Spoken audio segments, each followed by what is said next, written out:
It is my contention that the tribe of Dan, after conquering Laish, went on to revive the Assyrian Empire, the Babylonian Empire, became the Greeks and the Romans, became the Germanic tribes, heavily influenced the civilization in the Indus Valley. That story is written in the Vedas. I believe the record clearly shows that at the very least, the tribe of Dan influenced the civilizations in Asia and became the Russians. I believe the tribe of Dan is clearly named in the Celtic mythology, the Tuat de Danann. Well, I thought that was the people of the river goddess Danu. Interesting thing about that is the Danavas. There's all kind of interesting history about the Aryans and the Indus Valley civilizations and what happened there. Well, the Vedas record a war. That's just mythology. Do you know that all of those ancient civilizations, for the most part, even if they were keeping current records of what they were doing at the time, their histories are all written in mythology? All of them. With one exception, and I'm hated for this, I don't believe that the history of the Hebrews as recorded is mythology at all. I don't think it can be categorized the same as Egyptian mythology or Chinese mythology or Hindu mythology at all. I believe the Bible tells the true history of the world. And I know that that's only confirmed more and more as archaeology persists. A most scientific book in the truest sense of the word science, not that science so falsely called, but observable and true. That light existed before stars. That sharks swam in the ocean before trees grew on land. Matter of fact, the Big Bang is just Genesis 1 reworded by a Catholic priest. Did you know? That's what I mean. All of cosmological evolution told right there in Genesis chapter 1, and then rehashed in chapter 2. Zoomed in on the creation of man in chapter 2.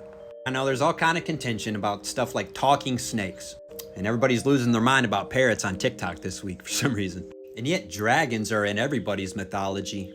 Weird. Which is just their history as they remember it, written down in fanciful story form so that you can remember it and such and pass it on and all that, while supporting your own political claims to the land that you're in. Don't you know we're descended from the gods? All of us? Everywhere? Wow. That's not a claim at all then, is it? More like a common shared history then, huh? I will say I don't gain anything at all if this is true. If anything, I'm surely a mutt of a human being. That's not the kind of talk we're having here. Ever. And whether you disagree or hate me for it or not, I do believe that Japheth, Shem, and Ham are who we are all descended from. Ultimately, we're all descended from Noah and his wife, via one of their 3 sons and their wives. I by no means maintain that these people remained separate and distinct from one another, but rather that they mixed in a bunch. I do believe there is one exception to that, and that it does work in my favor that it happened that way, but very indirectly.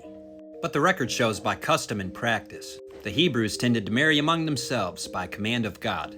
But I do believe the record clearly shows that the tribe of Dan didn't hold to any of that. I believe the Bible tells a clear story that all the mythologies directly support, being shared common histories, most of which were corrupted by greed and lust for power. Men making the story about themselves so they can justify ruling over you as God manifest in the flesh. Isn't that what Pharaoh and Caesar and all them claim to be? Divine right and all that? Why? Are they descended from the gods? Yeah.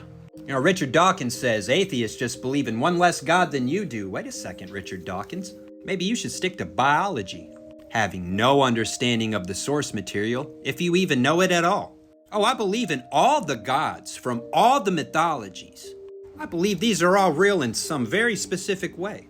The Bible tells us in Genesis chapter 6 that sons of God, and I do mean angels, for you modern science heads, aliens from space. Space being the second heaven, the expanse, clearly named so. Why do you think they call it that? Catholic priest, Genesis 1, Big Bang Theory. Intelligent, immortal beings from space or the second heaven quit their heavenly bodies and came down to earth to mate with women. Angels can't mate with women, not in their heavenly bodies. I can't play Fortnite in this body. Gonna need an avatar. It's not even hard, folks. You cannot get married to a fictitious character in a simulated reality called Skyrim, but your avatar can. So we have precedent to understand what I'm saying here. It's not difficult at all. There's no excuses anymore. It's all like right in front of us now. How an entity from a higher reality could enter into a lower one and participate directly as one of those fictitious characters. Anyway, angels came down from heaven and mated with women and taught people all about civilization.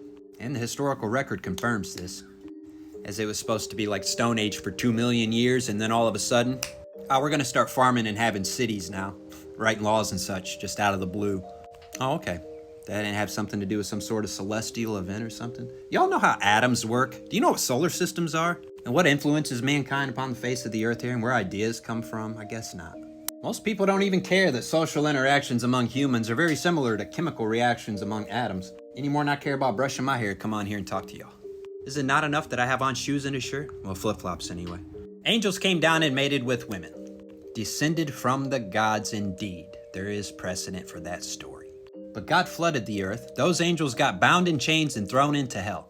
That's why everyone thinks Satan is in hell, but all prophecy just compares him to them, as the days of Noah were and such. God flooded the earth and killed all of their offspring. How then were there giants in the land after the flood? Well, I would contend by the historical record and the genealogies and all of that. Ham's wife had dirty blood, bro. Ham's descendants were the ones that perpetrated that story of descended from the gods. And if by gods we mean fallen angels, then that story is true. I contend.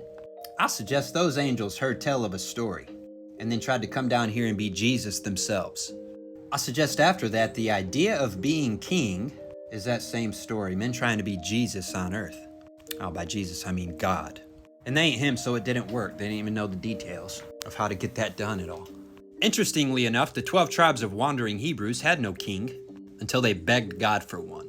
He was like, nah, I'm your king. And they were like, nah, we need a man like everybody else has. He was like, all right, bet. And it was from the line of David that Christ was raised up to sit on his throne. Ironically, that meant crucifixion, death, and resurrection, and ascension into heaven. See? Can you see the irony? Except a kernel of wheat falls into the ground and dies, it abides alone. But here men want to live forever. All right, so angels came down from earth, mated with women. Ham's wife was a descendant of such activities. They carried that religion and civilization through the flood, and were the first ones that got right back to it again. In the land of Egypt, the land of Sumer, the land of Canaan, Babylon.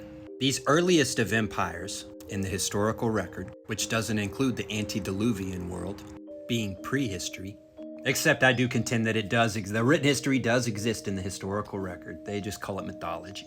But Enoch is quoted as a prophet in the book of Jude, and I wonder what's his source material he's quoting from. They wrote down everything, just not that? That's a different discussion though.